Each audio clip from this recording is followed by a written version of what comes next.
Before you got to work today, you likely experienced the snowy, slushy morning commute, which caused plenty of delays. On the commuter rail, speed restrictions and track issues were reported on multiple lines.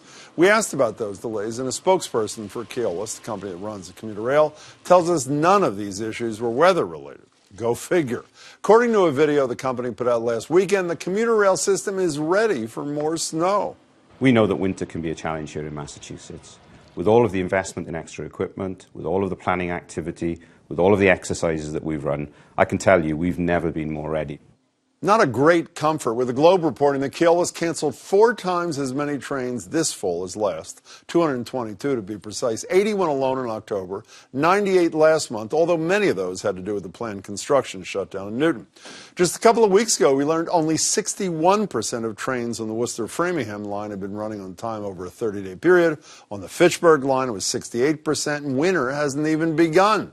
That same Keolis spokesperson said in a statement they've made improvements on those numbers already, and even with those train cancellations, they're running 99% of scheduled trains on time. But for riders, it's still 222 cancellations too many. Joining me to discuss are Senator Thomas Magee, co-chairs the legislature's Transportation Committee. Senator, it's good to see you. Good to see you, and Rafael Mares, a transportation law expert from the Conservation Law Foundation, the group that sued to get the Green Line extension going again. Good to see you, Rafael. By the way, we invited Secretary Pollack, Secretary of Transportation, to join us, but she was unavailable. Senator, if I can start with you, what's your reaction to this week's installment of troubles with Keolis?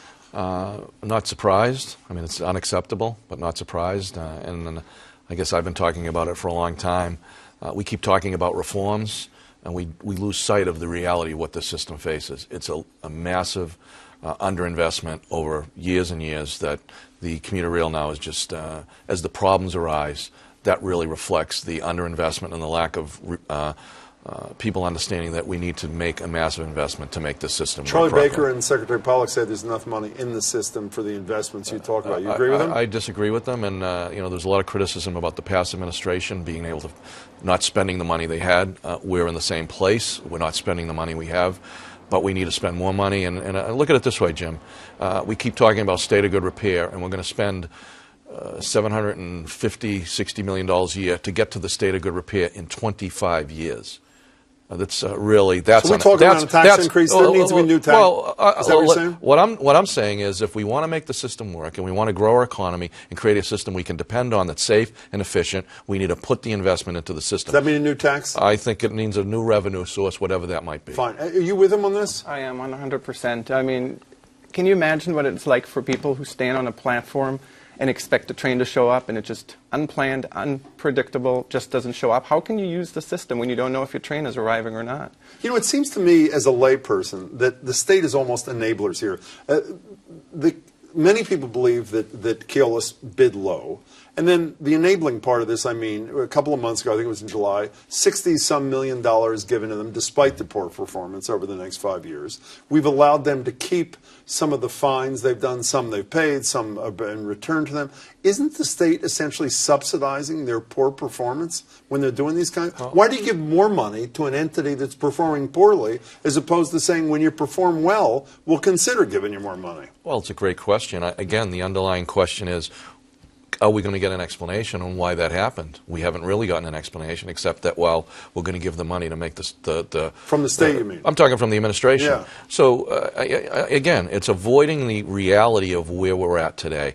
If you look at the 30-day, and 2 years ago, this has been 2 years now into this administration, we're still looking for a real decision on how we can get this under control, in my opinion. And the one line of the report, and we talked all about reforms and absenteeism and let's blame the employees and all of the different things that have been happening over 2 years. It was reform and revenue. That was in that 30-day that came out within 30 days, that original report.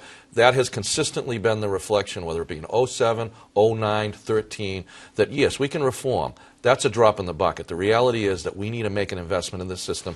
Signaling, bridges, cars, commuter rail trains that are these the right commuter rail Were trains? you upset when the state gave them $60 million additional dollars despite their failures? Very frustrated because the discussion, Jim, we're not having the honest discussion about what is the state of the system and why are they giving the money. Are they giving the money just to make sure the trains run every day? We're not having that larger discussion. Well, I'll tell you one reason they are giving them money. The state says they're allowing Keolis to keep some of these late train penalties and penalties for subpar performance so they can pay for new employees. Now, to me, that sounds like an incentive to be late and to perform subpar, because if you get it, you get to keep your fines, which means you can hire more people. Jim, the challenge is not just Keolis, and there are some operational challenges. For example, they canceled all the trains on the Fairmont line for a while until they were called out on it. Because of the impact on communities of color and low-income people. Exactly, and then now they're moving the cancellations around. The challenge, in part, is that they don't have enough coaches. They're being inspected. They have a backlog of inspections for those coaches, and they don't have enough coaches in service. If anything goes wrong,